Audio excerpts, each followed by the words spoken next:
The NIOSH lifting formula is a very difficult question. It's a very time-consuming question. The only good news is that the test will provide you with the formula, so there's no memorization of the formula. However, you still need to know what the movements are in the question to insert them appropriately in the formula. There are two versions of the NIOSH lifting formula. One is imperial, in pounds and inches. The second is metric, in kilograms and centimeters. Since our movements are in centimeters, we're going to default to the metric version.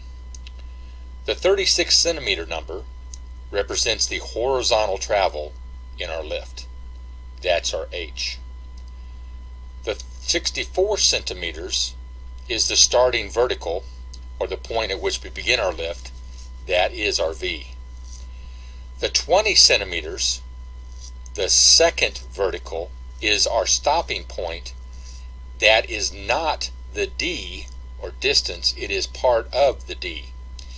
So we take the 64, where we started, and the 20, where we stopped, and we find a difference of 44 centimeters, meaning the box actually traveled 44 centimeters during our lift. That becomes our D, or distance. Since there was no twisting, our asymmetric, or A, is a 0. It said we were going to lift once every 5 minutes for 3 hours. We derived this from a table. It said the coupling was good, so we go to the coupling table to find the numerical equivalence. The one lift every 5 minutes is actually reflected on the table as 0.2 lifts a minute.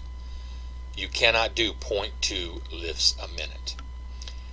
It takes 5 0.2s to complete a lift. Each movement is a minute, so 5 movements would be 5 minutes. It then asks us, were we lifting for 2 hours but less than 8 hours? We were at 3 hours. And then it asks a question, was our starting V less than 30 inches, or was it equal to or greater than 30 inches? You'll come to find that 30 inches is equivalent to 75 centimeters. They actually use 2.5 as their conversion instead of 2.54. And you're going to see this because of what's in the formula as well as what's on the coupling table. The coupling table is very straightforward. We had good coupling, we go to the good line, and then we answer the vertical question. Was our starting V less than 30 inches, 75 centimeters, or were we equal to or greater than 30 inches, 75 centimeters? Since we were at 64 centimeters, which is less than 75 centimeters, our coupling is a 1. Now we take all these numbers and insert them into the formula.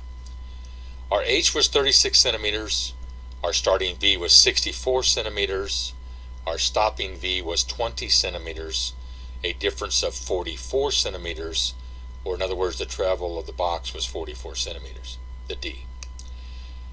There was no twisting, so our asymmetric is a 0, and from the frequency table we got 0.85, and from the coupling table we got a 1. Now we go to insert these into the formula. Our first issue is with the vertical. 64 minus 75 would actually give us a negative number. The vertical lines inside the parentheses indicate an absolute value. In simple terms, absolute means we cannot have a negative number, so you have to perform that math outside the calculator before you insert it into the line.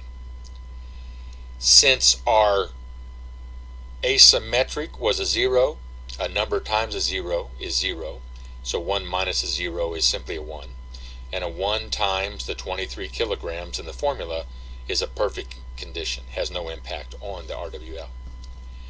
Be careful, put in all of your parentheses, run your math, and with any luck you should get 12.1.